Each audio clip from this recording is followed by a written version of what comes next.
Vadakkanchery boys high school ഗ്രൗണ്ടിന് പുതിയ മുഖം. നവീകരിച്ച ഗ്രൗണ്ട് നാടിന് സമർപ്പിച്ചു.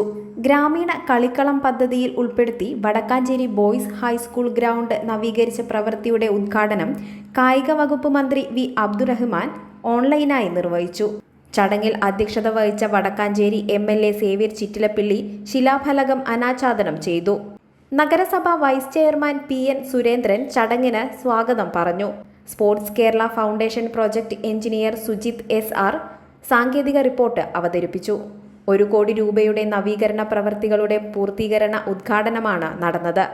കേരള സംസ്ഥാനത്ത് മാത്രം നടപ്പിലാക്കുന്ന ഒരു പഞ്ചായത്തിൽ ഒരു കളിക്കളം പദ്ധതിയിൽ ഉൾപ്പെടുത്തി 50 ലക്ഷം രൂപ സേവ്യർ ചിറ്റിലപ്പിള്ളി MLAയുടെ ആസ്തി വികസന ഫണ്ടും 50 ലക്ഷം രൂപ കായിക വകുപ്പിന്റെ ഫണ്ടും ചേർത്ത് സംയുക്ത ഭരണാനുമതി നേടിയെടുത്തുകൊണ്ടാണ് വടക്കാഞ്ചേരി ബോയ്സ് ഹൈസ്കൂൾ ഗ്രൗണ്ട് നവീകരണം നടത്തിയത്. ഗ്രൗണ്ടിൽ VIP ലാൻഡിങ്ങിനായി നിർമ്മിച്ചിരുന്ന ഹെലിപാഡ് അവശിഷ്ടങ്ങൾ പൂർണ്ണമായും നീക്കം ചെയ്തു. 6500 ക്യൂബിക് മീറ്റർ മണ്ണുപയോഗിച്ച് ഗ്രൗണ്ട് 60 സെന്റിമീറ്റർ ഉയർത്തുകയും സ്വാഭാവിക പുല്ലുള്ള ഗ്രൗണ്ടിലെ പഴയ മണ്ണ് അതിനു മുകളിൽ വിരിക്കുകയും ചെയ്തു. ഗ്രൗണ്ടിന്റെ ഇരുവശങ്ങളിലും 232 മീറ്റർ നീളത്തിൽ 4 അടി താഴ്ചയിൽ കോൺക്രീറ്റ് ഡ്രെയിനേജ് നിർമ്മിച്ചു. ക്രിക്കറ്റ് പ്രാക്ടീസിംഗ് നെറ്റ്സ് സ്ഥാപിച്ചു.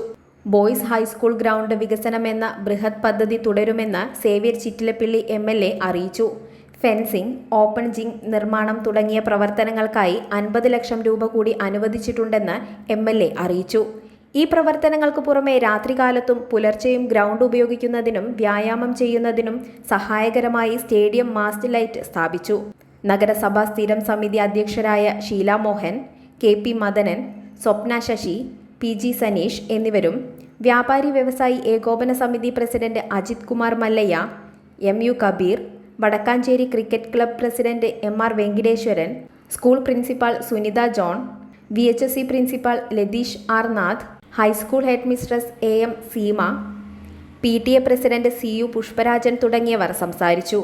രാഷ്ട്രീയ സാമൂഹ്യ രംഗത്തെ പ്രവർത്തകർ, അധ്യാപകർ, വിദ്യാർത്ഥികൾ, കായിക താരങ്ങൾ ഉൾപ്പെടെയുള്ളവർ ചടങ്ങിൽ പങ്കെടുത്തു. കാഴ്ചയുണ്ടായിരുന്നു ആ കണ്ടങ്ങൾക്ക്. അതൊരു പക്ഷെ ഇന്ന് ഇൻസ്റ്റയിലൂടെ വടക്കാഞ്ചേരി ബോയ്സ് ഹൈസ്കൂൾ ഗ്രൗണ്ടിനെ വിലയിരുത്തുന്ന പലർക്കും അതങ്ങനെ അറിയണമെന്നില്ല എന്നതുകൊണ്ടാണ് വടക്കാഞ്ചേരിയിലെ പഴയ തലമുറയ്ക്ക് നല്ലവണ്ണം എന്താണ് ഈ ഗ്രൗണ്ടും ഗ്രൗണ്ടിന്റെ ചുറ്റുമുള്ള സാഹചര്യവും എന്ന് നല്ലവണ്ണം അറിയാം.